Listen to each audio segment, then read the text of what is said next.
Bom, gente, vou começar devagarinho. Quem for chegando, a gente vai colocando na sala. O Meeting está fazendo uma série de encontros. Na semana passada, a gente teve sobre storytelling, que gerou um debate, né? Será que o ser humano conta histórias, a gente constrói histórias, o que faz? Então, eu vou seguir nessa linha de storytelling, trazendo uma experiência pessoal minha para dividir com vocês sobre o tema. Então, vou pedir licença para fazer um compartilhamento de tela. Deixa eu ver se está tudo certo aqui. E fazer a apresentação de slides. São poucos slides.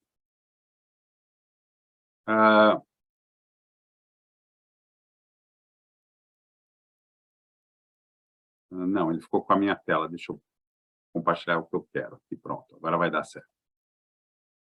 Maravilha. Então, preparei 14 slides que eu vou uma mediadora, que é a Tânia Almeida. O compartilhamento de tela prejudicou o teu áudio, Alexandre. Não sei o que aconteceu. Ele caiu. Ah, não, está aqui. Deixa eu ver aqui. Quando eu fui compartilhar, ele me tirou dali do... Deixa eu ver se eu consigo ficar aqui. Pronto. Eu posso compartilhar para você também, Alex, se precisar, tá bem? Tá bom, mas deixa eu ver aqui se funciona. Vamos lá. Eu acho que agora está aqui e muito bem. Então, o título foi A Prática Negocial na Rotina Jurídica. Então, eu vou trazer uma rotina jurídica de uma pessoa que estudou na faculdade, no segundo ano foi advogar, foi estagiar, na verdade, num escritório grande aqui de São Paulo, ficou encantado com aquele escritório que estagiou, né? O escritório era Pinheiro Neto Advogados, o ano era 1984. E fiquei fascinado, como é que podia ter um escritório tão grande, né? Então, eu confesso para vocês que saí com a vontade de fazer um escritório igual. Ao sair do escritório, 2 anos depois, já como advogado contratado, fui para o Coalumínio, que era uma empresa, para ver como é que era fazer parte de um departamento jurídico, né, de uma empresa, para ter uma experiência diferente, porque no escritório de advocacia a atividade fim é o direito. E no departamento jurídico, a gente, vou usar esse termo aqui para a gente brincar, né? A gente atrapalha os outros setores, né? O setor comercial quer fazer um negócio, o setor financeiro quer fazer um negócio, a gente vai lá e diz que não pode, ou que para fazer aquele negócio tem que ser do jeito que a gente quer. Então, o jurídico, via de regra, na época que eu passei por uma empresa multinacional, era tido como um lugar para enterrar projetos, né? Era assim que a gente via o jurídico de empresas. E aí aconteceu uma coisa muito engraçada. Eu estava na Alcoa Alumínio e nós tínhamos uma divisão de varejo e eu tinha alugado, eu não, né? A empresa tinha alugado um imóvel em São Paulo para montar uma loja de materiais de construção. A Alcoa estava entrando nesse negócio com uma marca nova chamada Tem de Tudo. A gente inaugurou lojas em Recife, a gente inaugurou lojas em Salvador, interior de São Paulo, e eu queria tentar fazer uma loja em São Paulo. E aí alugou, começou a fazer a reforma, viu que não ia dar, e aí me mandaram negociar com a pessoa que era o proprietário da loja, né, a devolução da loja, né? E era uma pessoa muito dura aqui de São Paulo, dono de muitos imóveis, né, o senhor Alberto Srur, e eu fui lá no escritório dele para negociar com ele a devolução, a rescisão do contrato. Quando eu cheguei lá, eu entrei na sala, ele ficou indignado. Ele falou assim, o Alcoa mandou um advogado falar comigo? Ficou bravo, né? Eu falei, mas, seu Alberto, cadê o seu advogado? Né? Eu acho que o Alcoa está certo. O senhor é que não devia estar aqui. O senhor é o presidente da sua companhia, devia estar um advogado conversando comigo. Né? Ele virou para mim e falou assim, sabe que você tem razão? Né? E aí ele virou para mim e falou assim, quanto você ganha na Alcoa? Né? Em vez de a gente discutir a rescisão, a gente estava discutindo quanto que eu ganhava na Alcoa. Aí ele falou assim, olha, eu pago o dobro para você trabalhar comigo. Eu falei, olha, eu tenho um sonho que é montar um escritório. Se o senhor pagar o dobro, mas eu puder ter uma flexibilidade de horário, pode ser que a gente aceite. E aí, com essa negociação que deu certo, eu consegui devolver o imóvel lá para o seu Alberto, ele me chamou, ele foi o meu primeiro cliente, eu pude montar o meu escritório. Então, em 1990, no dia 11 de agosto, foi uma data escolhida a dedo, né, porque bate com a gente fundou um escritório. E aí, quando eu venho falar dessa experiência, o que eu mostro? Né? Parece que o advogado e a advogada, ele é multitarefa, que é o que está aí no nosso primeiro slide. Né? Ele está com vários braços fazendo várias coisas. Né? Ele está tomando cafezinho, está fazendo o contrato, está mexendo no tablet, está ouvindo o celular, está com a pastinha na mão e está fazendo um monte de coisas. Mas o que eu posso compartilhar com vocês de experiência? Nem a nossa impressora é multitarefa, né? Quando a gente tem uma impressora que ela escaneia, que ela imprime e que ela faz alguma outra coisa, e pode passar um fax, né, que já está fora de moda também, né? Tem umas que já nem tem mais essa função. Ela não faz tudo ao mesmo tempo, ela faz uma coisa de cada vez. Então, eu acho que o grande desafio aqui para começar a nossa conversa de hoje é saber que, assim, a gente tem que assobiar e chupar cana, né? Mas não vai dar certo se a gente quiser fazer tudo ao mesmo tempo. A gente vai ter que ordenar essas coisas, porque multitarefas, na verdade, não é fazer várias coisas ao mesmo tempo, é escolher as prioridades e mergulhar nela, né? Eu tive um cliente italiano que sobrenome Bizelli, né? E ele falava com muita propriedade, engenheiro que é, né? Fazer bem feito e fazer mal feito leva o mesmo tempo. A diferença é que fazendo mal feito, você vai ter que refazer, né? Então você vai perder tempo quando você não faz com dedicação, com foco, com vontade, porque você vai precisar fazer o rework, alguma coisa, né? Então, convido vocês para esse encontro, ele é live mesmo, está aqui 15 de outubro de 2022, perdão, e primeiro assunto que envolve um escritório, né? Em 1990, quando a gente fundou um escritório, a nossa preocupação era clientes. Quem é que vai aparecer para ser nosso cliente? Como é que você faz? Então, primeiro eixo de discussão, se vocês quiserem interromper, fiquem à vontade, né? Como é que a gente recepciona, capta, atende, encanta os nossos clientes e, depois desta fórmula toda, a gente ainda consegue cobrar e receber os nossos honorários, né? Então, está aí a primeira atividade negocial numa rotina jurídica, que é a razão de ser de um escritório. Você pode ser a melhor advogada do mundo, o melhor advogado do mundo, tem um grande escritório, mas se você não tiver clientes, como é que fica, né? E é engraçado, porque por ter a oportunidade de ter estudado fora, eu vi algumas jurisdições, eu tive em alguns lugares, onde o marketing jurídico, a propaganda jurídica é diferente do Brasil, né? Cito como exemplo alguns estados norte-americanos, onde a gente vê até outdoor de advogado, né? Ônibus com bateu o carro, me chame, né? E para quem assistiu recentemente o Better Call Saul, né? Chame o Saul, né? Saul Goldman, que era um advogado picareta que se valia desse marketing agressivo, né? A gente está no modelo europeu. No modelo europeu, a propaganda tem que ser discreta. Um advogado no Brasil não pode fazer o mesmo tipo de propaganda que um advogado americano em alguns estados faz, né? Tem uns que colocam o telefone que já colocam no próprio telefone por código de números, né? 0800 injury, né? Então, porque ele é advogado especializado em problemas de claims dessa área, né? Então, o que eu posso dizer? No primeiro ano, a gente montou o escritório num lugar muito pequeno, eu e mais 4 sócios, né? Dos quais 3 continuam comigo e temos sócios novos, né? Temos mais 3 sócios novos dessa formação original. A gente rezava para que entrasse cliente, né? Então, a gente tinha uma sala de reunião pequena, a gente tinha um escritório, quando a gente começou, tinha 70 metros quadrados e um banheiro para fora do escritório. O banheiro era do lado do elevador e num prédio na Rua Marconi, no centro de São Paulo. É uma rua de pedestres, né? Então, no centro velho de São Paulo que a gente começou. Então, a gente rezava para que entrasse um cliente, era uma expectativa muito grande, havia uma timidez na cobrança de honorários, porque a gente tinha muito medo, para ser bastante franco, né, de perder um cliente por causa deste componente honorário.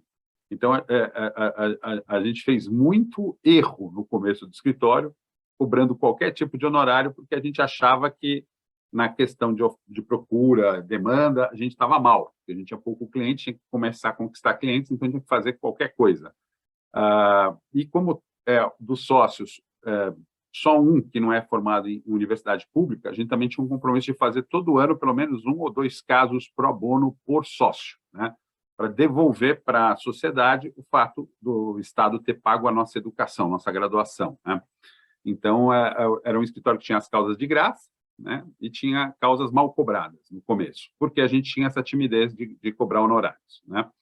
A gente percebeu que a melhor propaganda para um escritório de advocacia na atividade jurídica é um caso bem atendido, é um cliente encantado, né, como eu falei, porque o cliente que gostou da experiência, é como você ir a um restaurante e ter uma experiência gastronômica, né? Se você gostou, o ambiente foi agradável, a comida estava boa, as bebidas bem servidas, na temperatura certa, a chance de você recomendar e voltar é enorme. Agora, se você entra num lugar e come um sushi estragado, você não só não volta, como ainda fala mal. Então, é desse mal que nós sofremos na profissão jurídica, porque, assim, um cliente que... E, às vezes, o cliente, né, lembrando, né, qual que é um desafio que a gente tem na contratação, né, do cliente? Explicar para o cliente que direito é atividade meio, não é atividade fim. Então, o advogado, o profissional que promete um resultado para o cliente, na minha visão, ele está cometendo uma loucura, porque, na verdade, a gente vai ver o seguinte, a gente passa a ter fatos narrados por um cliente. Quando o cliente conta uma história, o cliente é um ser humano como outro qualquer, né? Um empresário, uma pessoa física que traz um problema doméstico, ele tem aquela questão da vergonha de dizer que ele é ingênuo. Então, ao contar uma história, a gente conta a história sob a nossa perspectiva, onde geralmente a culpa sempre é do outro. Então, se você, como jovem advogada, jovem advogado, começar a entender que, não, fui educado na minha faculdade para defender os direitos do meu cliente, é claro que o meu cliente está certo. Você vai passar por uma curva de aprendizado que no escritório a gente continua passando por ela, que é assim, a gente não consegue, às vezes, ser muito crível na descrição apenas dos fatos que a gente vê, né? Mesmo quando a gente não está envolvido neles, né? Estou falando aí com o chapéu de mediador, né? De pessoa imparcial. Quando você quer defender alguém, você quer enxergar a mesma coisa que o cliente enxerga. E aí você vai ver que quando aparece o contraditório, num processo ou numa contranotificação, quando você dá a chance ao outro lado se manifestar, ele traz fatos, ele traz provas, ele traz documentos, ele traz perícias que mostram que aquilo que o teu cliente falou não era tão rígido, tão perfeito quanto parecia, né? Então, eu acho que, assim, temos que lembrar, assim como a medicina, que nossa atividade é uma atividade meio. Nosso compromisso é usar todos os meios disponíveis para melhor defender os direitos, interesses, prerrogativas dos nossos clientes. Mas isso não significa que nós vamos ao resultado. Mas olha que interessante. A nossa cobrança de honorários é sui generis, né? Como é que advogados normalmente cobram seus honorários? Cobramos um honorário contratado, então fazemos um contrato de honorários, e aí as fórmulas são várias, né? Podemos cobrar por hora, por tarefas, meus sócios de contencioso cobram por etapas, né? Então a gente vê um processo assim, quanto menos ele demora e mais cedo ele é terminado, mais barato ele é para o cliente, porque ele também demanda menos esforço nosso. Então, a gente tem honorários diferenciados para acordo, então se a parte chega num acordo, a gente faz um percentual menor, só que além dos honorários contratuais, existem os honorários sucumbenciais, ou seja, poucas profissões têm a possibilidade de falar o seguinte, bom, eu vou argumentar em prol de uma pessoa, né? Advocare é falar por alguém, e se eu falar por alguém, convencer o juiz e o juiz condenar o outro lado, aquela condenação também me pertence. Então, tem um ad exitum, né? Um honorário final, que está, sim, ligado ao êxito da causa, que faz a primeira confusão. Acabei de falar que a gente não deveria prometer resultado, mas a gente tem uma parte significativa da nossa remuneração adstrita ao resultado, né?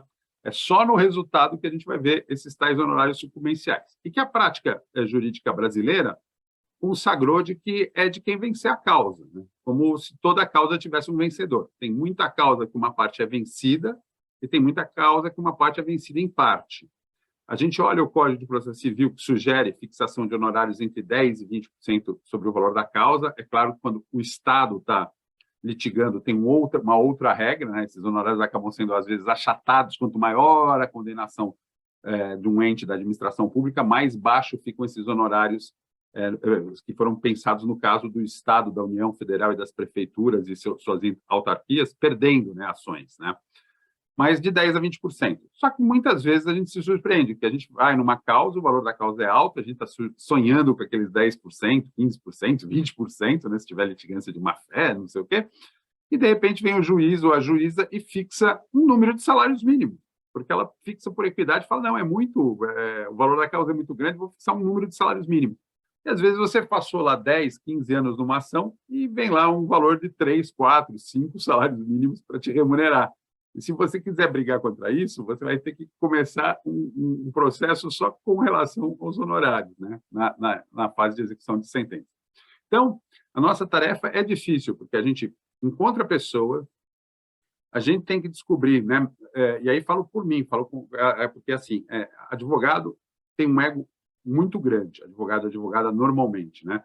Quando eu trabalhei nesse escritório que tinha muitos advogados, o dono do escritório, que é quem dá o nome ao escritório até hoje, né? Ele já faleceu, eu achava ele fantástico, porque eu falava assim, ele e mais uma equipe de administradores conseguiam administrar esses egos, né? Porque o que a gente vê é o seguinte, eu vou falar disso mais para frente aqui nos outros temas, mas assim, o professor Luiz Olavo Batista me encantou numa matéria de pós-graduação, quando ele começou a tratar com a gente assim, olha, como é que a gente deve receber um cliente, né? Ele fica na sala de espera, na recepção, ou ele vai direto para a sala de reunião? Quando ele está na sala de reunião, eu sou pontual, entro no horário, ou eu sirvo um cafezinho antes ou durante? Então, ele começou a mostrar que o encantamento do cliente começa nesse primeiro contato, né? Essa primeira impressão e a forma como é que você se dá.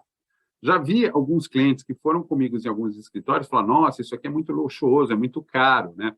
Porque o cliente também tem a percepção de tudo aquilo que está sendo oferecido para ele, é ele que está pagando, né?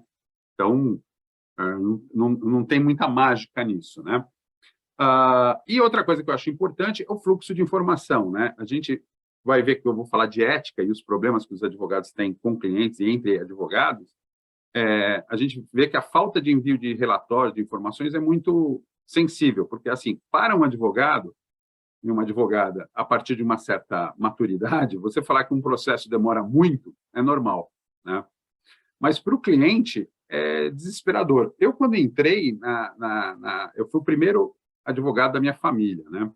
Então, quando eu entrei para direito, eu achava que, assim, 90 dias para um processo acabar, isso é um processo complexo. Era muito tempo, né? Porque eu falava, 90 dias, uma parte fala, outra parte fala, fazem as provas, o juiz julga. Então, para mim, 90 dias era um prazo razoabilíssimo para um processo de alta complexidade começar e acabar. Ingênuo eu, não sabia o que o processo civil, né, o processo penal, todo o procedimento me reservava. Porque o que eu vejo no direito, que é uma coisa que me levou muito para a área negocial, é como que o processo, às vezes, fica mais importante que o mérito, né? A gente tem que discutir o mérito, a gente tem que proteger um direito material, mas o direito adjetivo, às vezes, toma mais relevância. Não fiz o embargo no prazo correto, não agravei, não fiz não sei o quê. Então, são tantos detalhes, tanto que, assim, eu já vivi sob a égide de 3 códigos de processo civil.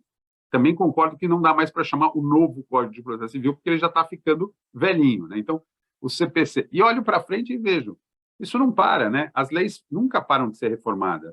Vira e mexe, nós estamos reformando a Constituição, vira e mexe, nós estamos reformando leis. Na minha área, então, é uma briga terrível se deixa toda a matéria comercial dentro do Código Civil ou se ressuscita um Código Comercial, como agora há um projeto para voltar a ter matérias comerciais reguladas por um Código Comercial, né?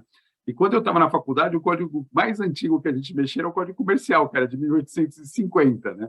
O civil, o primeiro que eu tive contato foi de 1916, né? Depois foi o Código Civil de 2010, né? E o Código de Processo Civil foi o último reformado junto com a nossa Constituição de 88. Então, clientes é a razão de ser. E é engraçado porque você tem que pensar em processo. Então, quando a gente pega alguém que não é de direito, eles falam muito sobre a gente tem um pipeline. Então, você não pode ter só casos que você está fazendo. Você tem que ter casos que você está fazendo, casos que você está concluindo e casos que você está captando. Já vi brigas de escritórios aqui em São Paulo muito grandes, né? Colegas meus que eu não vou poder falar o nome aí para preservá-los, mas que assim, tinha um que sabia captar cliente e o outro trabalhava. Eu falei, pô, é a sociedade perfeita, né? Um traz cliente e o outro trabalha, né? É como se eu colocasse lá o melhor advogado dentro de uma salinha e trouxesse o prato de comida para colocar lá para ele e falar, olha, se alimenta aí. Mas eles brigaram porque a divisão não ficou justa. O que trabalhou começou a trabalhar muito, achou que não estava certo o percentual da pessoa que captava, né? Mas se você não tiver uma pessoa que é boa de captação, então eu diria o seguinte, às vezes você tem que ter pessoas...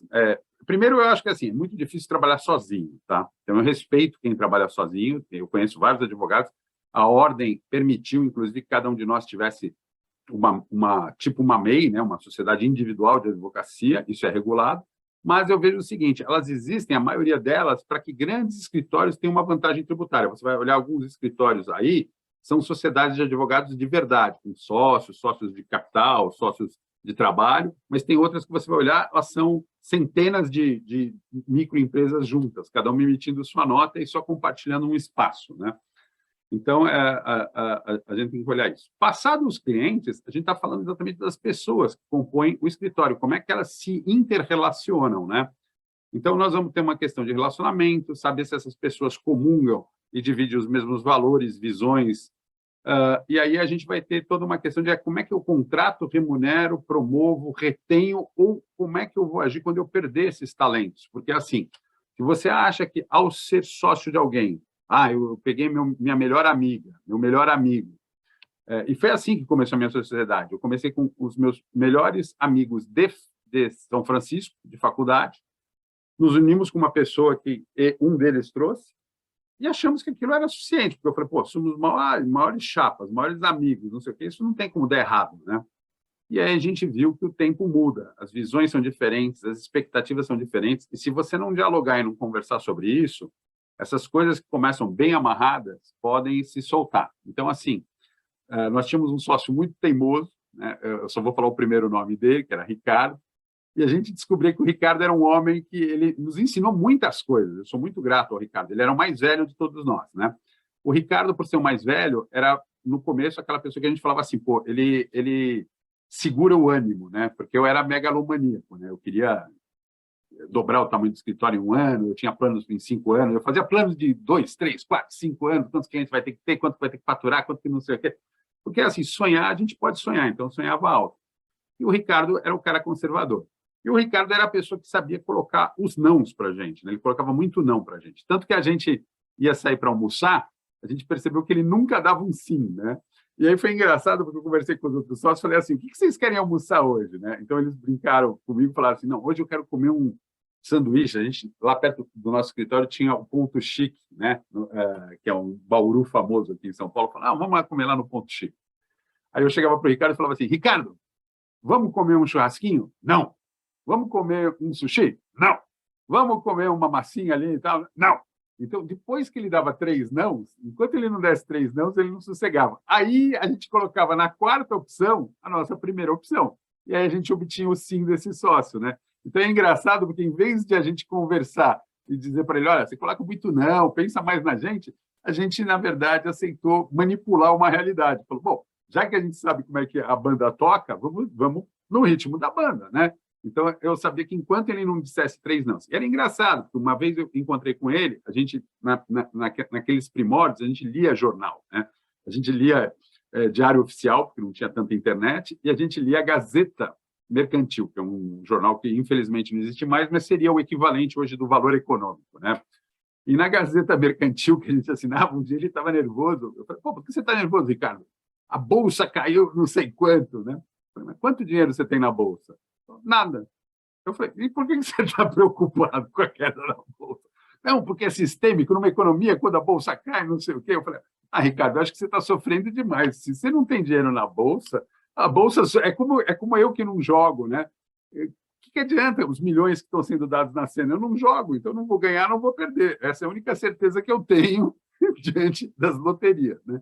Se você está atraído porque a Mega Sena acumulou, você vai lá, faz sua pezinha, tenta torcer. Mas se você não joga, você não vai ganhar, nem você vai perder, né?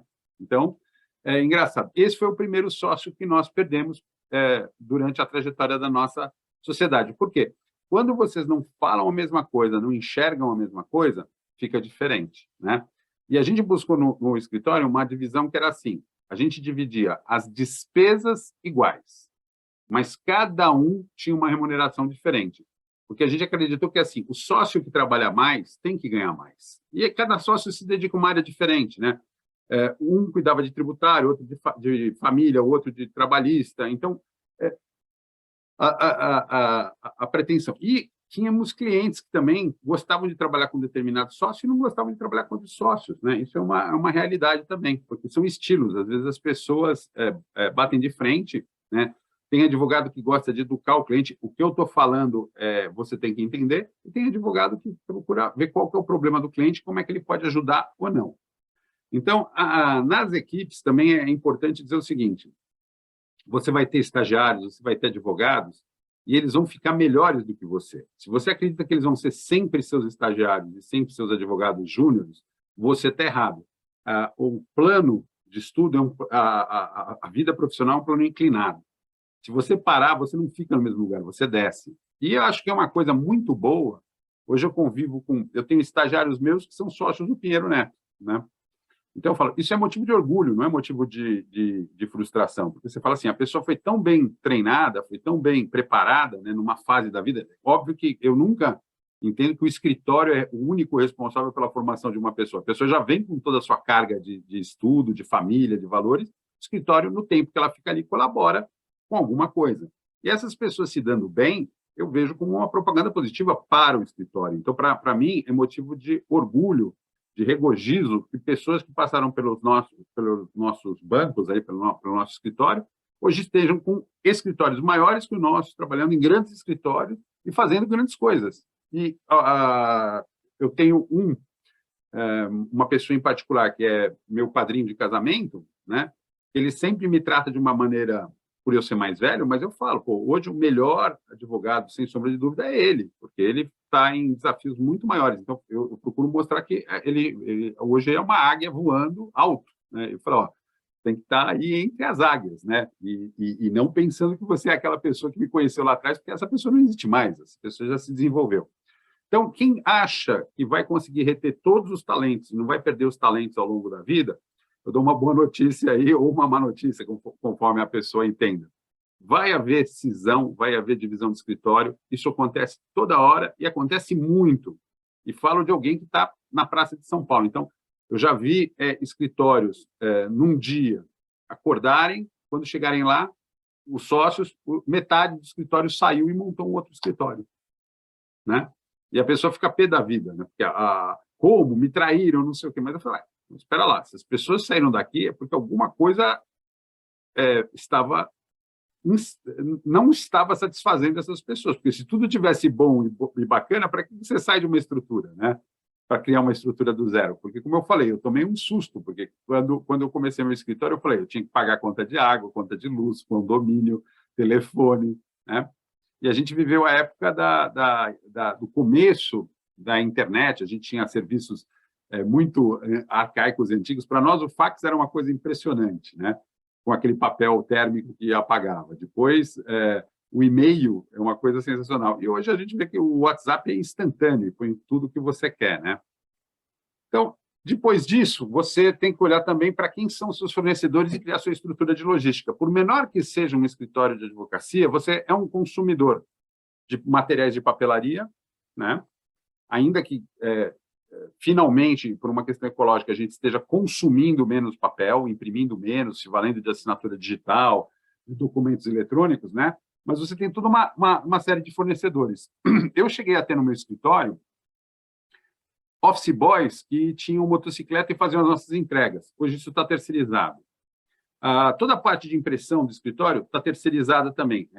Ela está dentro do escritório, somos nós que controlamos por causa do sigilo com o cliente, mas as impressoras não são nossas, é um outsourcing de impressão, né? Todos os nossos fornecedores não tem problema hoje, porque o escritório tem 32 anos, né, de nos dar prazo para pagar. Então, a gente tem prazo, a gente recebe, geralmente, nossos produtos na frente e temos lá 30, 40, 45 dias, 60 dias, dependendo do que precisar, para faturar. Computadores, a gente promove uma renovação de tempos em tempos, então, para manter uma tecnologia. Todos os nossos softwares são legalizados, porque a gente não pode ficar sujeito a uma fiscalização e ter um software pirata dentro de um escritório de advocacia, né? Uma coisa totalmente sem senso. Mas a gente fica atento às tecnologias, né? O que faz? Ainda prevalece, tá? O Windows, Word, Excel, porque a gente foi educado desse jeito. Então, é mais uma zona de conforto nosso, mas acho que escritórios modernos estão trabalhando com softwares abertos, não estão precisando pagar licenças ou anuidades como a gente paga esse tempo todo. E isso daí obriga uma gestão, né? Então, você tem que gerir toda essa sua rede de fornecedores para fazer os pagamentos direitinho, sem deixar nada escapar. O bom da atividade negocial é que, assim, quando você tem relacionamento, quando você é um bom pagador, se você esquece de pagar um boleto ou fazer um Pix na data, geralmente você liga para o fornecedor, explica alguma coisa, ele posterga. Então, assim, nossa contabilidade é fora, né? Tá bem planejado, o contador é sempre o mesmo valor no mesmo dia do mês, e em dezembro os contadores têm aquele chorinho, né? Eles cobram um 13º salário, que a gente também acha justo, então paga para eles o 13º salário. Lembrando, quando você está num escritório de advocacia, diferente de um emprego, você não tem férias remuneradas, você não tem 13º, mas você tem que ganhar ao longo do ano nas causas que você trabalha o que a sua mente chama de salário de férias ou de 13º, com algo a mais, porque senão você não tira férias, né? Agora, a vantagem é que, por ser uma profissão liberal, meus sócios de contencioso tiram férias sempre que os fóruns fecham. Então, o fórum está fechado, eles saem de férias. E a gente pode tirar férias em outros períodos, né? Eu que estou na área de empresas, eu não preciso esperar um evento, eu posso tirar férias quando eu achar que devo. O duro é achar um lugar que não tem conexão de internet, né? Por muitos anos eu me refugiei em Jericoacoara, porque não tinha sinal de celular, e aí eram as minhas férias perfeitas, porque ninguém me localizava. Só que minha filha foi para lá e falou, pai, má notícia, a Jericoacoara já está pegando o celular e Wi-Fi em todos os lugares. Eu falei, ai, meu Deus, vou ter que achar um lugar mais escondido. Mas eu tenho certeza que o José Hilário vai me indicar uns lugares bem bacanas que ainda não pega nada para eu poder me esconder aí nas próximas férias. Então, com os fornecedores, você vai gerir contratos, você vai estabelecer relações, não de contratantes e contratados, mas de verdadeiros parceiros, porque você vai ajudar essas empresas, né? Então, eu já tive oferta para fazer coisas mais baratas, né? Já veio gente ali no meu escritório e falou, olha, eu faço o serviço de entrega para o senhor menos que o outro, porque é uma pessoa que saiu da empresa e montou a sua. Eu falei, mas eu não mexo em time que está ganhando, né? Então, para mim, eu prefiro continuar com o bom e velho conhecido, que é uma zona de conforto também, do que começar a arriscar alguma coisa nova quando não precisa, né? Se você está precisando fazer uma economia, se você precisa fazer alguma coisa, muito bem. E também, nada é para sempre. Então, você tem que pensar nos aditivos que você vai fazer nos contratos e nas substituições, né? Porque tem coisas que vão ficando caras e sofisticadas e às vezes não compensam. Eu vou dar até um exemplo prático para vocês entenderem. Nosso primeiro contrato de outsourcing ganhou uma empresa que não era a mais barata, mas ganhou uma empresa que oferecia um serviço que era, se a impressora parar de funcionar, em menos de 24 horas, eu coloco outra impressora igual ou melhor funcionando, levo a que está com defeito para o meu laboratório e devolvo ela quando ela estiver consertada. Então, esse medo da gente ficar sem impressão nos fez optar por uma empresa que dava esse seguro, né, de substituição das impressoras. E aí a gente ficou 3 anos num contrato e vimos que nesses 3 anos nenhum dia sequer a impressora deixou de funcionar. Então, nós começamos a perceber também que aquilo que a gente tinha medo era um medo de quem não sabia, mas depois a gente viu que, dependendo das marcas, dependendo do... E, assim, uma empresa de outsourcing não usa suprimentos não originais, né? Então, a chance de você estragar um equipamento é menor também. E aí, na segunda renovação, a gente começou a discutir, talvez, a abrir mão disso, porque a gente viu que era uma coisa que a gente tinha medo, mas a gente não usou. Mas eu acho que é que nem um seguro de carro, né? O dia que você não contratar o seguro, aí que você bate ou rouba o teu carro. E aí você vai lembrar que o seguro tinha um valor. Então, a gente discute internamente e gerencia os nossos contratos sempre para que a gente discuta a renovação antes da data, né? Para aditar, para continuar ou para substituir. Mas a gente gosta de chamar cada um dos nossos parceiros, né, de parceiros mesmo, porque a gente quer que eles também progridam. Então, a gente faz uma conversa aberta do tipo, olha, se o teu contrato, o preço é tão ruim que você não ganha dinheiro, nossa parceria não vai dar certo. Você tem que progredir, a gente tem que progredir. E, com isso, nós temos uma questão bacana no escritório. Muitos dos nossos contratados nos utilizam como escritório de advocacia, porque gostam da forma como a gente lida com o contrato, da forma como a gente gestiona o contrato, e da forma como a gente conversa, alterar um índice, mudar um valor, e nem sempre para baixo, né? Então, isso acabou virando uma forma também de captação de clientes indireta. Os fornecedores gostam do diálogo que tem com o escritório, porque falam, o que eles falam, eles cumprem, né? Então, é o famoso walk the talk, né? Que é o melhor exemplo que tem. Depois chegamos num outro ponto importante que vai haver na atividade, que é assim, por que a gente tem medo de perder talento, ou do que o outro está fazendo? Porque a gente está no mercado com concorrência, né? Quer dizer, eu não sei o número de OAB, a Duda está falando que vai tirar a OAB, né? Que a Duda vai ter, mas aqui em São Paulo a gente já está chegando nos números 400 mil, né?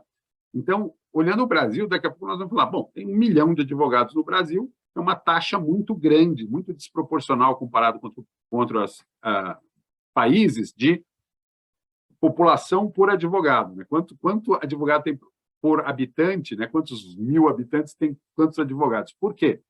A divisão nunca vai ser assim, né? Pega o número de população, divide pelo número de advogados e dá uma cota para cada um. Não. Cada um vai concorrer e conseguir o seu. Então, nós temos, assim, escritórios que estão superlotados de clientes, e o que eu percebi, principalmente olhando os super escritórios, né? Os grandes escritórios que o Brasil tem, é bom que o Brasil tenha grandes escritórios, cada vez mais. Para eles é fácil conseguir um cliente. Primeiro, porque tem cliente lá de fora, né, empresa de fora, que só trabalha com eles, né? Segundo, quanto mais você é conhecido, mais fácil fica alguém passar um caso novo para você, né? Então, também é uma retroalimentação mais fácil. E esses grandes escritórios estão sempre na mídia. Então, eles têm um marketing até que eles não precisam pagar tanto. É claro que hoje eu estou vendo que grandes escritórios têm diretor de marketing, gerente de marketing, né? Coisas que na minha época eram impensáveis, mas hoje eles têm, tá?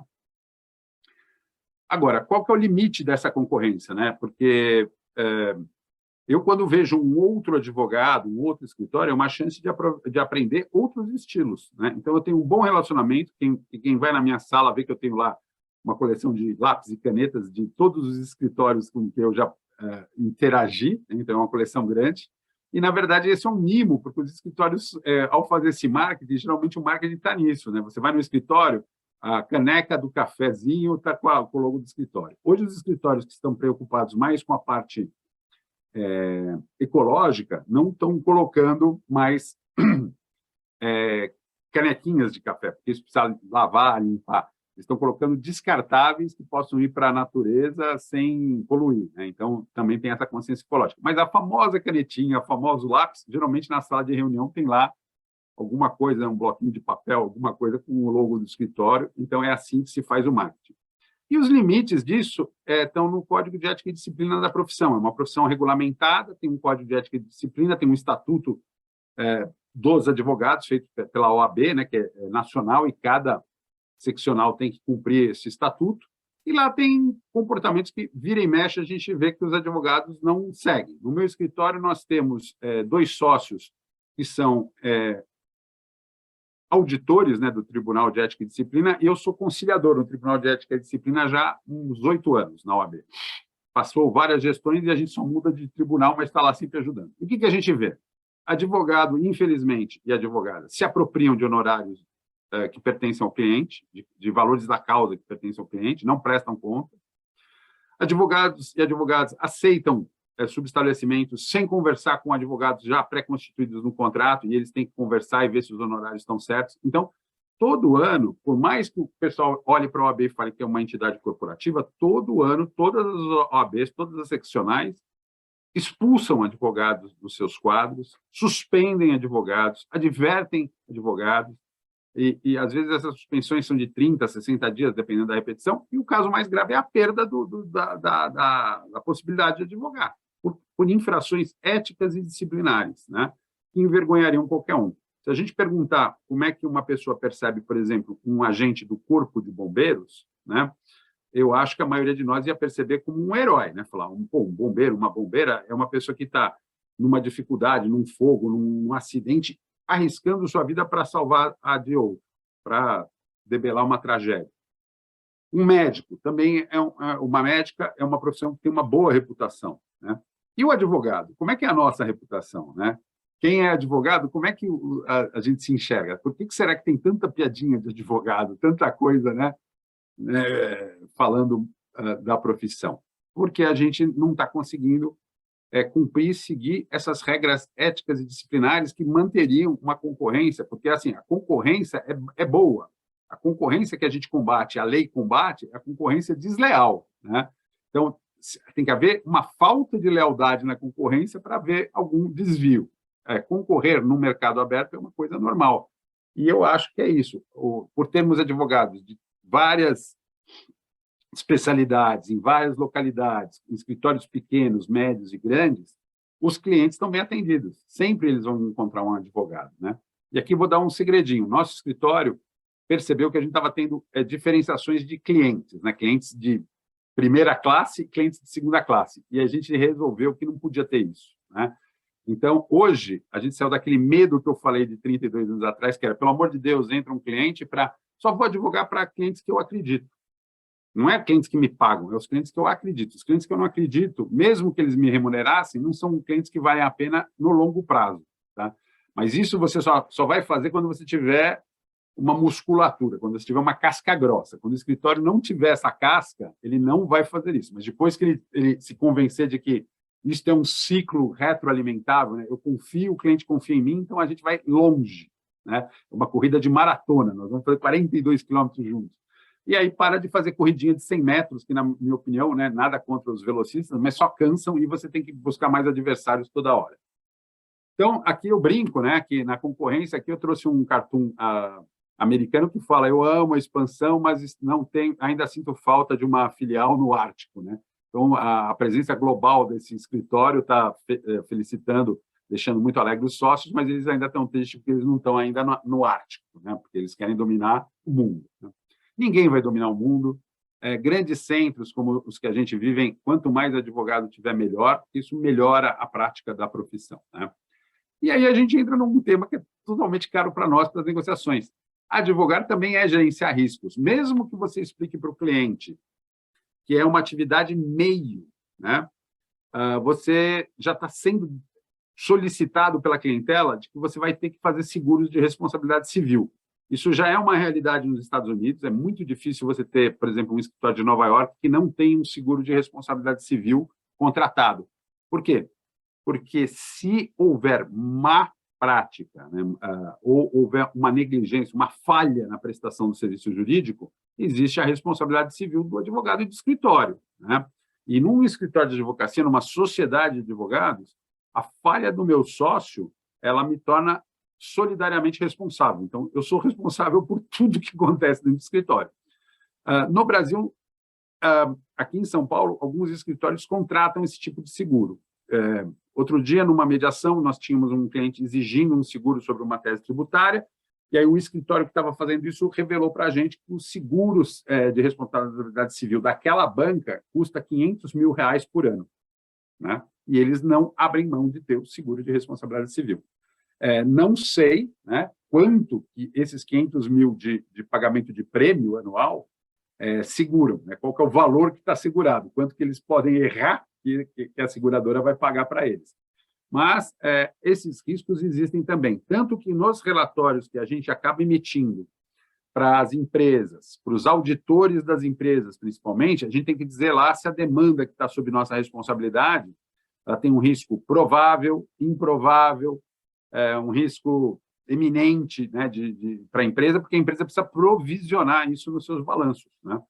Então, esse também é um detalhe. Quem acha que, para ser advogado, não precisa entender e praticar de economia, eu diria o seguinte: dê mais atenção às aulas de direito econômico e, assim, a economia, principalmente no direito empresarial, ela é a razão de ser do direito. Quer dizer, eu acho que cada vez mais as decisões são tomadas e os riscos são assumidos ou gerenciados em função de uma visão apurada, acurada do risco que envolve cada atividade.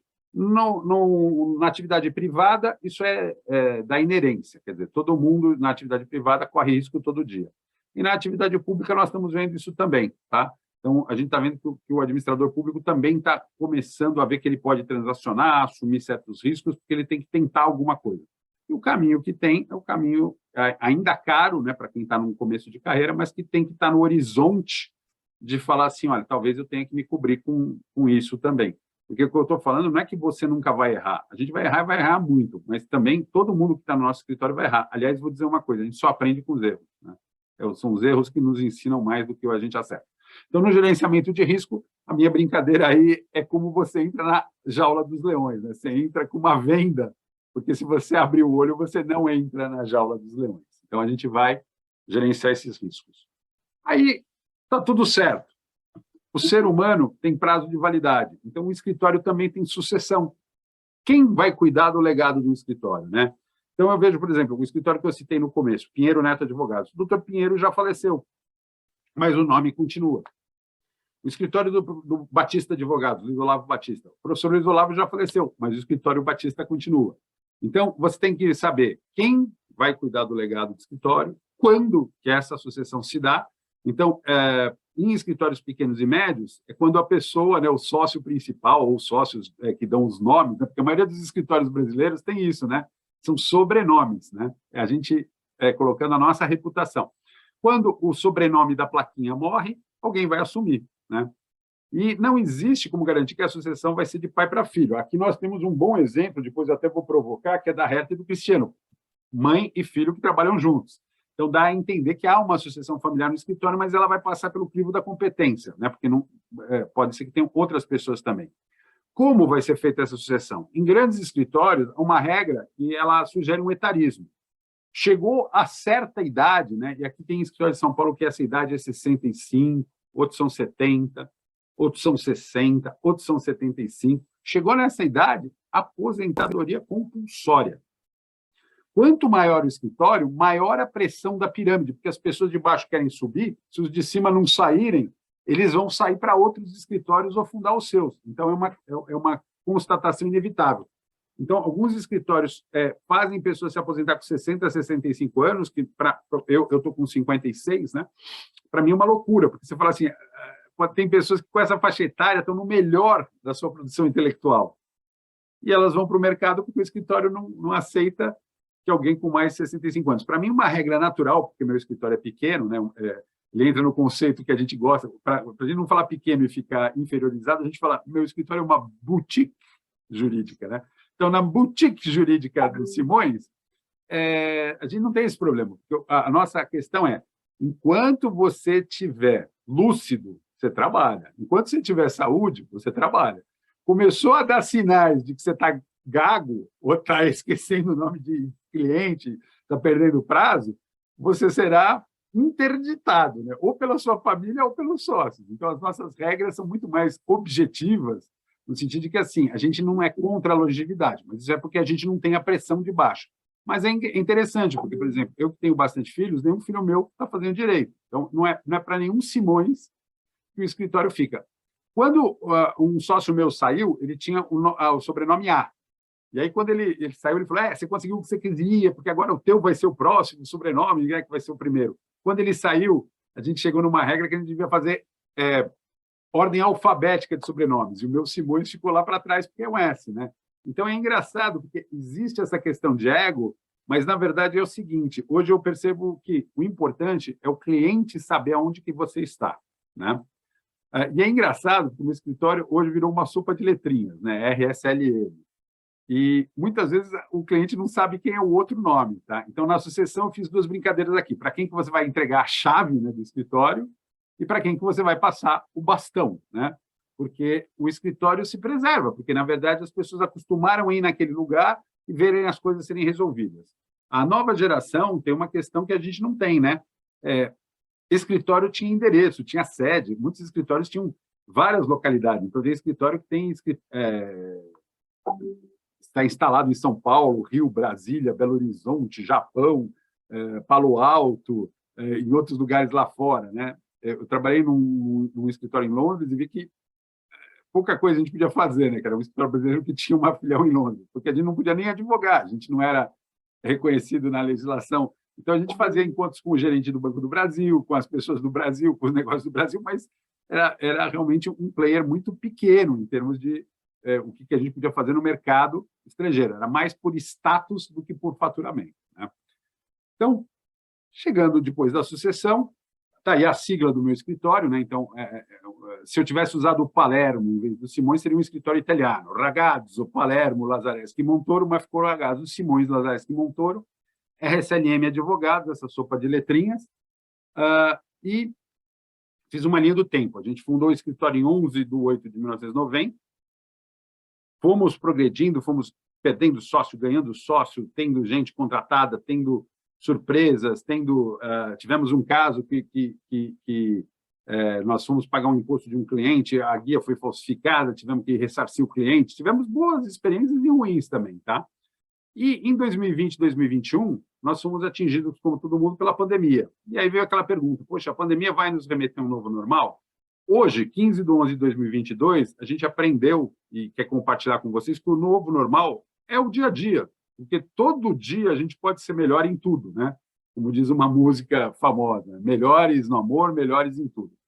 Então, a gente entende que o novo normal é sempre o mesmo normal, porque não existe velho normal, né? Todo normal é um novo, porque a gente não sabe o que vai vir pela frente, né? Então, fiz essa linha do tempo para dizer que há um otimismo muito grande. Eu acho que a perseverança é um caminho, né? Quando você persevera, você vai buscar alguma coisa no longo prazo, né? E faço algumas piadinhas, né? Então, aqui eu trouxe uma americana que diz que ele está procurando por um negociador feroz para proteger os seus interesses contra um adversário formidável, né? O filho dele está pedindo um aumento de mesada. Então, por isso que ele precisa de um grande negociador, porque ele vai ter que negociar com uma criança que tem habilidades fantásticas, porque elas insistem, persistem, não desistem, não aceitam não como resposta e entendem muito bem as sanções. Por que as crianças talvez sejam melhores negociadores do que nós? Porque, na ingenuidade delas, elas pedem o que elas querem. E nós, adultos, começamos a criar um caminho de disfarçar o que a gente quer, né? Não ser tão direto no que a gente quer. Talvez seja um medo de sermos feridos, de sermos passados para trás, um medo que a gente tem de ser rejeitado, de não ser incluído num grupo, de ouvir o não, né? Então, eu acho que nós, adultos, criamos as montanhas que nos afastam do sim, né? A criança ela tem uma planície e ela percorre essa planície com muita facilidade. Outra brincadeirinha que eu faço o médico está lá e pergunta para o paciente aonde que está doendo. E aí o advogado que está acompanhando o paciente diz, meu cliente não deseja falar dessa informação neste momento, não deseja responder essa questão neste momento, né? Porque o advogado protege tanto o cliente que a gente vê que ele até atrapalha na consulta do médico, porque o médico não vai poder fazer o diagnóstico por causa da presença do advogado. Então, brincando com isso, será que é essa advocacia que nós estamos praticando, né? E advocacia no cinema, né? Peguei o Harvey Specter, que é um modelo aí de advogado que todo mundo conhece, tem muitas competições que, inclusive, tem colocado nos papéis de advogado alguém do escritório dele, né? Então, reclamar é tolo, porque você tem que ou agir ou esquecer, né? Ou você perdoa ou você faz alguma coisa com as reclamações. Qualquer coisa fora desse contexto está errada. E também uma outra imagem dele, não aumente a sua voz, melhore seu argumento, né? A postura correta não é você gritar mais alto, é buscar um argumento melhor. Porque, na verdade, a negociação é um debate de racionais, né? É claro que existem emoções, existem coisas, mas assim, é a qualidade do seu racional que vai poder convencer ou vai poder deixar a outra pessoa numa situação complicada que ela tenha que ceder ou trocar alguma coisa com você, tá? E, como não poderia deixar de ser, esta é a imagem que nos persegue para todos que estão na profissão jurídica, né? Então, a gente tem aquela questão que é o que é justo, o que é ser justo, porque ninguém gosta, em sã consciência, de ser injusto, né? Talvez as pessoas ficam bravas quando xingam a mãe, isso não sei o quê, mas pensa quando alguém vira para você e fala, nossa, isso que você me fez é tão injusto, né? O que causa injustiça? E a justiça ela é representada por uma mulher, então, que eu acho também muito justo, que segura uma balança, né? Então, essa vontade de estar sempre equilibrando as coisas, mas na outra mão que ela segura essa balança, ela empunha uma espada. E essa espada é a lembrança de que, assim, se você não consegue autocompor, autogerir e resolver seus problemas, vai ter uma força representada pela espada que vai colocar aquilo que você não quer. Porque se a gente tivesse ao livre-arbítrio de fazer só o que a gente quer, na hora que a gente quer, do jeito que a gente quer, a gente já tem um problema entre acomodar essa vontade individual e adequar essa vontade individual a todas as presenças coletivas que nós nos colocamos, né? Em cada grupo que eu participo, como é que fica o meu individual contra o coletivo, né? E isso vale para um grupo de amigos, para um casal, isso vale para uma sociedade, isso vale para uma prefeitura, para um estado, para um país e para o globo, né? Então, é o que a gente tem que pensar. Então, com essa figura inspiradora da justiça, achei uma estátua aí que eu gostei muito, eu chego ao final da minha apresentação, agradecendo o meeting de negociação. Aliás, caiu explodido aqui minha imagem, mas negociar é para todos. Faça parte de uma jornada prática em negociação com estudantes e profissionais do Brasil.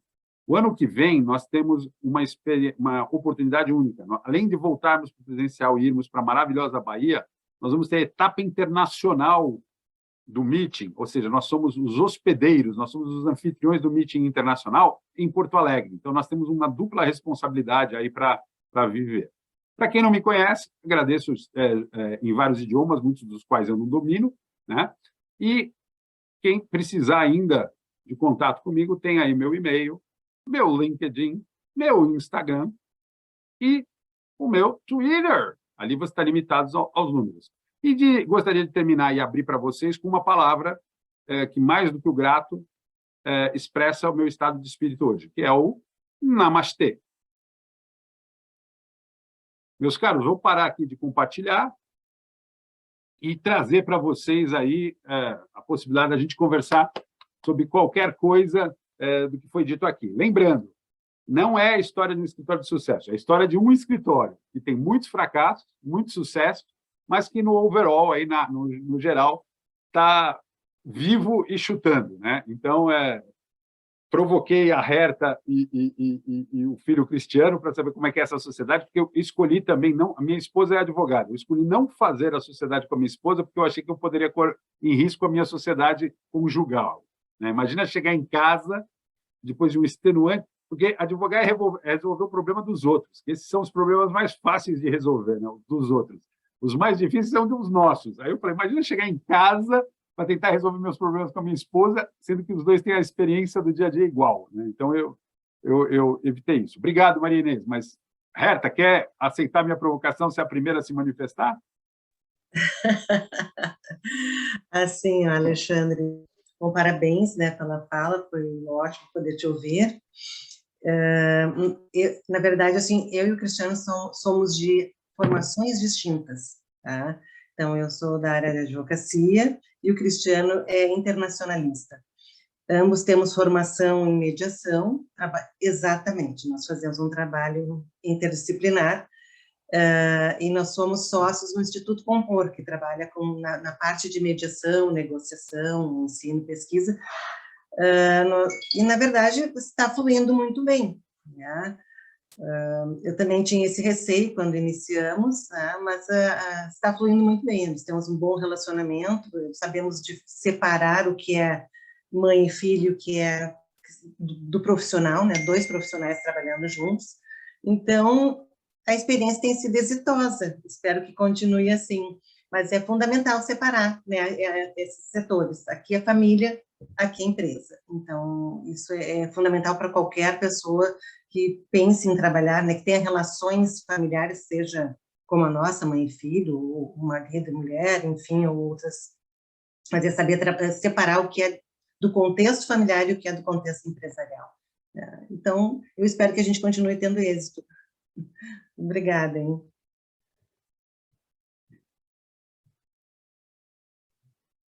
Está sem o áudio, você está no mudo. Isso. Excelentes colocações, minha querida. Sucesso com o filho. Me parece que vocês têm atividades complementares um ao outro. E outra, você colocou muito bem, fazendo a distinção do que é familiar do que é empresarial, são cobranças diferentes, né? Em alguns escritórios se limitam aqui em São Paulo o número de parentes que pode ter, né? Então, por exemplo, o escritório que eu citei, o Pinheiro Neto, não permite que você tenha duas pessoas da mesma família trabalhando. O máximo é 2. Se chegar ao terceiro, alguém tem que sair, né? Então, eu não poderia ter, impressionante, mas eu não poderia ter o pai, o filho e o neto ao mesmo tempo na sociedade, ou um sobrinho, né? Mas isso é uma regra deles, porque lá é uma outra coisa, né? Quando você soma funcionários e sócios, está falando ali de centenas de pessoas, né? Então, é uma realidade diferente. E eu gosto dessa advocacia menor porque a gente controla mais e eu acho que o cliente percebe mais o teu trabalho, ele sente você mais nos serviços que você realiza, né? Quando é uma equipe muito grande, é como uma obra de engenharia, né? Eu não estou construindo Multibelo para fazer uma brincadeira aí com o José Hilário, então a gente está construindo pequenas centrais hidrelétricas, então é uma equipe menor que é percebida nos trabalhos, né? Não sei se alguém mais se estimula também de trazer ou compartilhar alguma coisa ou questionar. Lembrando, né, se eu falei alguma bobagem, por favor, me ajudem a corrigir, porque aí numa próxima apresentação eu vou para um eixo diferente ou aprendo alguma coisa que também... hoje eu narrei o que foi o meu caminhar, então eu usei um storytelling, a Natália nos trouxe lá na semana passada o storytelling, então eu fiz um storytelling, né? Então eu fiz do meu jeito, procurei fazer com os slides um pouquinho mais provocativos, mas mostrando essa dificuldade do dia a dia das atividades jurídicas. E que a atividade negocial tem tudo que a gente faz, né? Porque a gente tem que tomar decisão. E quando você toma a decisão, você faz algumas escolhas, né? Ale, Sim, depois que você terminar, bom, eu pensei que você tivesse terminado, eu já ia terminei. minha manifestação. Por favor, Então, Zelar. primeiro, eu tenho uma má notícia para você. Eu não tenho nenhuma sugestão para você se esconder. Aqui, as 112 aldeias do Médio Xingu têm internet. E eu sou responsável por colocar essa internet lá, tá certo? Mas Eu vou comprar uma caverna, eu vou furar uma caverna para eu baixo, acho, vou achar um... eu acho que é uma boa sugestão isso, viu? Tá bom? Bom, parabéns pela exposição de maneira didática, tranquila, né? Você pontuou coisas que fazem nosso dia a dia e a hora que você vinha falando, a gente vinha olhando e vendo esses movimentos, né? Essa cisão e a divisão do mercado, você apontou como um movimento de tendência bastante clara no mercado, né? E aí eu faço uma associação à própria biologia celular, né? A gente aprendeu a mitose e meiose, que é a divisão de células, né? E ela existe, neste momento está acontecendo, para garantir a, a saúde do corpo, né? E a continuidade da vida. Então, essa coisa de se movimentar, porque o cliente, o mercado, está fazendo a mesma coisa. Então, se os escritórios não puderem fazer isso, ou qualquer outra atividade profissional, não vai sobreviver. É como você falou assim, se você parar, você não vai continuar exatamente onde você está. Você cai, é que nem o pessoal fala assim, olha, andou de bicicleta, cara, parou de pedalar, você vai cair. Então, essa dinâmica você colocou de uma maneira muito tranquila e é bem isso mesmo. O que você falou da, da questão da idade profissional, né? 60 e poucos e tal, também essa dinâmica celular está aumentando. E a arte também agora é como combinar. E aí o Meeting está fazendo isso brilhantemente, né? Colocando pessoas já mais maduras, com gente mais jovem. Ambos os personagens dão aulas para a gente, essa garotada agora. Então, essas células, elas vão convivendo. Não mata a célula velha, a mais antiga, felizmente, né? E vai se combinando, né? Essas coisas, e é muito importante. É interessante até porque o nome que fica nos escritórios que você mencionou é da célula velha, e essa não morre, né? E fica várias outras se associando. Acho interessante essa visão que você colocou. A questão do ego é importante, fundamental, e aí a gente volta para o autoconhecimento, que é como se comportar de maneira saudável para entender. E você disse verdade, as crianças são melhores negociadoras porque não conhecem limite, não conhecem barreira. A gente vai crescendo e vai perdendo isso, né? E aí você coloca lá no final o individual versus o coletivo. É muito fácil você conviver no individual, no seu escritóriozinho fechado. A hora que você vai para o coletivo, muda, né? Aquela ideia do caleidoscópio, que muda uma pedrinha, não muda só aquela pedrinha, a reação em cadeia muda tudo. Então, o pensamento complexo faz com que você tenha que se aprender a autogerir e a resolver seus problemas no âmbito individual para depois enfrentar um coletivo de maneira legal. Então, acho que essa questão do autoconhecimento e da autogestão, ela é uma matéria que eu tenho buscado estudar um pouco sobre isso, né?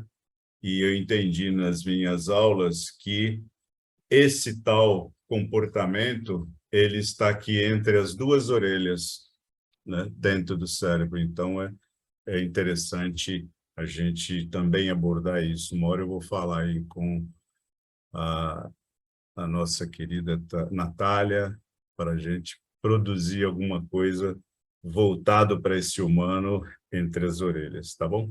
Parabéns, Ale. Adorei te Excelente, ouvir. Zé. Gostei. Vou adotar e vou citar a fonte. A bicicleta e o caleidoscópio são dois poderosos ilustradores aí, né? A bicicleta para o Kai e o caleidoscópio, uma pequena mudança altera toda a percepção, porque ela está reprojetada de várias vezes, né? Eu adorei muito isso. Acho que você identificou esse cérebro que está entre as nossas duas orelhas. O que eu percebo também é o seguinte: ele só pode dar o que ele tem. A gente, às vezes, quer que ele entregue coisas que a gente não é capaz de dar, né? Então, o que eu também posso dizer é que a profissão mostrou, tanto com a advocacia quanto a negociação, que quando uma pessoa fala, ela fala mais de si do que do outro. E quanto mais ela fala do outro, mais ela revela de si, né? E aí você vê isso, quer dizer, as pessoas que estão preocupadas com outras coisas é porque não deram o real significado para elas mesmas, porque a gente tem tanta coisa que... E vou dizer mais, né? Eu acho que o único eixo de transformação real, você pode ser melhor para os outros a partir do momento que você queira ser melhor para si.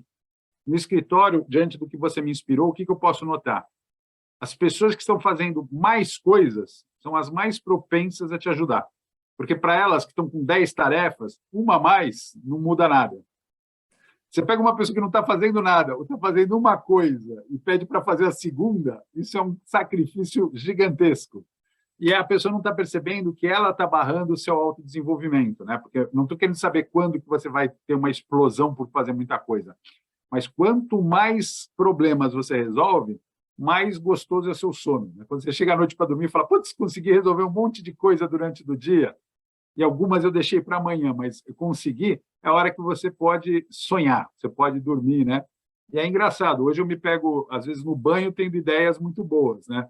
Ou quando eu acordo, começo a acordar, o cérebro começa a pensar em coisas diferentes. Algumas loucas, algumas que dá para fazer, né? As que dá para fazer, a gente conversa com os outros. E outra coisa interessante também é o seguinte, né? Essa negociação entre o que eu quero fazer e o que os outros querem. Então, o que eu quero fazer, eu posso fazer num espaço. O que eu quero fazer no coletivo, eu tenho que negociar com o coletivo. E a melhor ferramenta que eu encontrei na negociação é a construção de consenso. Então, quando você entra na construção do consenso, e consenso não é maioria, hein, gente? Consenso é todo mundo querer a mesma coisa, é muito mais difícil, né? Mas eu brinco muito. Na sala de aula, por exemplo, eu uso o consenso building, né, construção de consenso, para os alunos dizerem quando que eles querem entregar a prova. Aí vem um aluno e fala, professor, o ano que vem. Tudo bem, você vai ter a nota o ano que vem, você não vai saber se você passou esse ano ou não. Aí começa a vir a realidade, e aí a gente chega no que a gente queria, que é, olha, vocês me dizendo a data que vocês querem, eu evito que acumule trabalhos de várias matérias na mesma data, e aquele aluno o aluna que é bom, ele vai se livrar do problema logo, então ele entrega logo o trabalho. E depois que a classe seta o dia, né, escolhe o dia, você vai ver que tem um aluno que entrega o trabalho dele, né, muita coisa vem via internet, às 23h59 no último dia do prazo, né? Então, aí você vê também o comprometimento, que é a entrega, que o ser humano responde. Então, o ser humano que se livra de um problema rápido, ele sabe que mais crises virão, mais coisas terão que ser geridas, ele está com uma atitude positiva, porque ele está com o estoque dele sempre tranquilo, ele não vai ter burnout, porque ele está com oxigênio de sobra, né? Agora, a pessoa que chora para cada problema que dá, você fala assim, o que você está na vida? Para assistir ou para fazer, né? Você é telespectador ou você é protagonista, né? Então, se você é protagonista, vai fazer, né? Se você é telespectador, assiste. Escolhe um lugar bonito, uma paisagem bonita e assiste o que te oferecerem. Gente, espero que mais alguém queira provocar. Eu agradeço a presença do Paulo. O Paulo fez uma explicação e uma manifestação pelo chat, porque ele está com problema de internet. Então, agradeço aí ao Paulo Scapaciti. Prazer em vê-lo. Quando você não estava aqui ainda na sala, muita gente falou em italiano, Paulo. Não sei se no italiano perfeito. Salvador, você levantou o dedinho aí, meu amigo. Com você. Bom, obrigado aí pela explanação, como sempre. como diz a molecada, arrasou, né? Eu acho que muito do que eu tinha que falar, o José Hilário já colocou, que é interessante, isso que você destacou, essa combinação que a gente está sobrevivendo ou vivendo. Eu digo vivendo, né? Porque sobreviver dá um aspecto de luta, de conflito, né? Então, estamos passando por isso, né? Nós, 50 a mais, né? Então, eu acho que foi muito válido hoje, agradeço a oportunidade, pelo Dia dos Professores, de ter recebido de você tamanha aula, né? Como sempre, né? Como eu falei, arrasou. E esse mix é uma coisa muito importante, que a pandemia me assustou muito na aceleração desse processo. E agora que a gente voltou para as aulas presenciais, é gozado de ver como nós chegamos, efetivamente, eu de perna quebrada, que assim estou ainda, e os alunos também, assim, e agora? Como é que é o modelo? Aí, como era antes, ou a gente vai adotar? Mas eu tenho que vir, eu não tenho... Então, a gente percebe essa mistura, essa formação do novo. Não digo aquele novo normal, porque me remete muito àquele susto, aquele pânico pandêmico que nós passamos em 20 e 21, né? Então, eu acho que isso a gente tem que estar muito aberto. E a filosofia do meeting, de todas essas competições ou que a gente passa, eu tenho percebido que os alunos estão chegando com essa força muito grande de tentar entender a gente e eles ficam, às vezes, querendo que a gente entenda eles. Então, eu percebo isso muito bacana. Os exemplos que você falou do nome também, eu aqui, familiarmente, pessoalmente, eu passo por isso. Meu pai tinha um escritório de contabilidade muito grande, famoso aqui no bairro, na época dos 70, ele veio aqui na região do Ceasa, onde eu voltei a morar agora, e o nome ficou.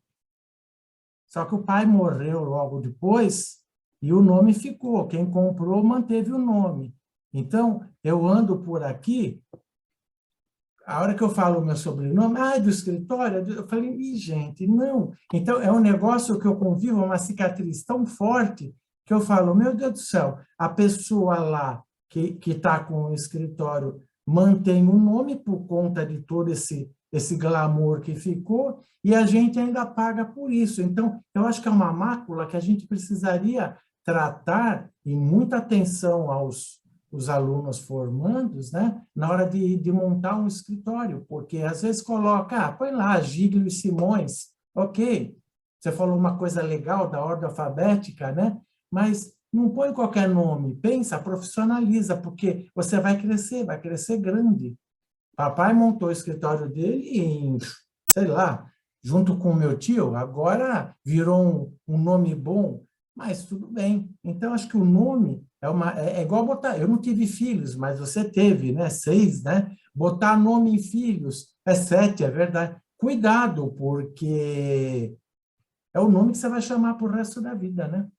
Tá? Então, era isso. Com certeza. E ainda mais vindo de um Salvador Gílio Neto, né, que já traz a tradição do seu próprio nome. Porque você vê que é assim, você tem uma carga do seu pai e você tem uma carga do seu avô, né?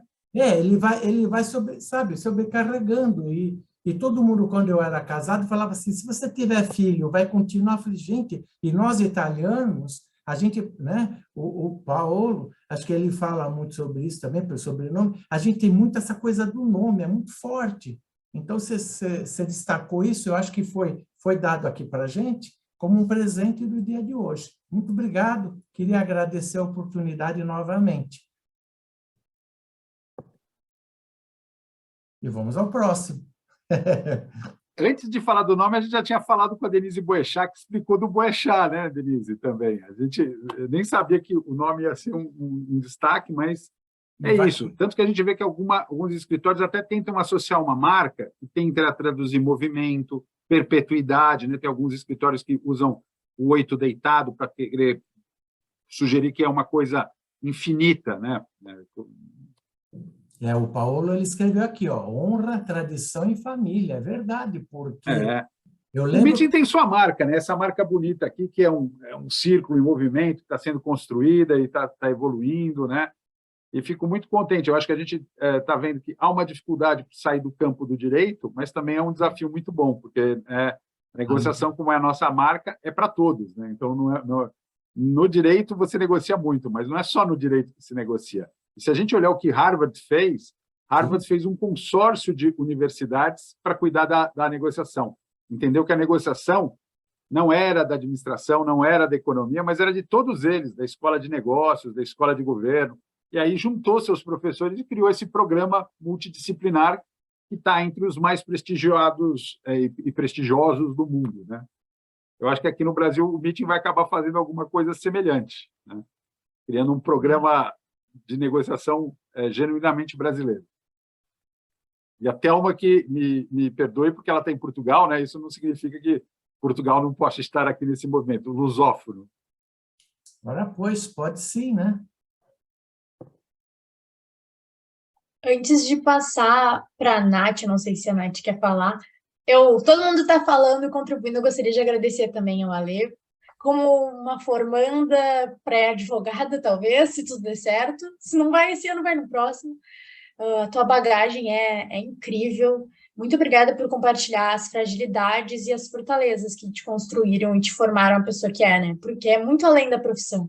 É a pessoa que te fez ser. Então, obrigada por nos dar esse presente. Obrigado, Duda. E como nossas distâncias ficaram grandes, o teu escritório, quando estiver formado, não vai concorrer com o meu, então estou tranquilo, não vou perder tanto mercado, mas parabéns aí aos gaúchos e quem mais possa se aproveitar dessa grande advogada, essa grande profissional, que com certeza vai ganhar o OAB e vai honrar muito a sua carteirinha em breve. Maravilha, gente. Não sei se alguém tem mais alguma contribuição para trazer. Eu queria também, acho que em nome, né, da nossa sprint de eventos, agradecer muito ao Ale pela contribuição.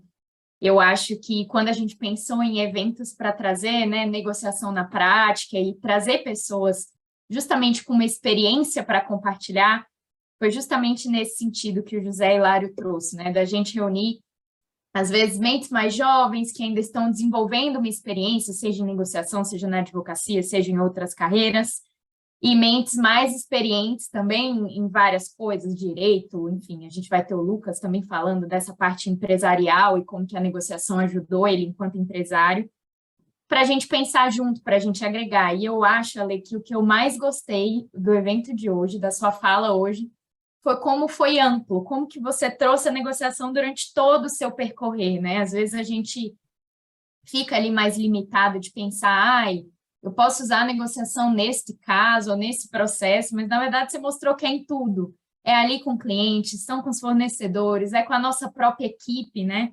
Eu hoje trabalho numa empresa de negociação e a gente sempre brinca, às vezes, né? Quando aparece algum problema para a gente resolver entre equipe, a gente brinca, a gente trabalha com negociação, não dá para falhar. A gente tem que, pelo menos, se comunicar aqui de uma forma que funcione, e aí fica todo mundo rindo. Porque é justamente isso, tá? Na nossa vida, no nosso contexto. E achei um super presente receber esse evento no Dia dos Professores. Queria te parabenizar, porque sei que você é um professor maravilhoso e que ajuda, traz contribuições muito boas aí para a gente. E fiquei muito feliz em estar aqui e ouvir tantas coisas ricas para aprender no dia de hoje. Obrigada.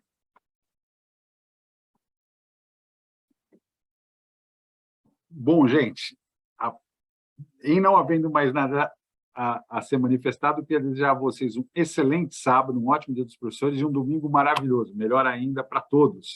E até o nosso próximo encontro. Ale. Meeting é encontro. Um abraço Muito para obrigada, Ale. Tchau, bom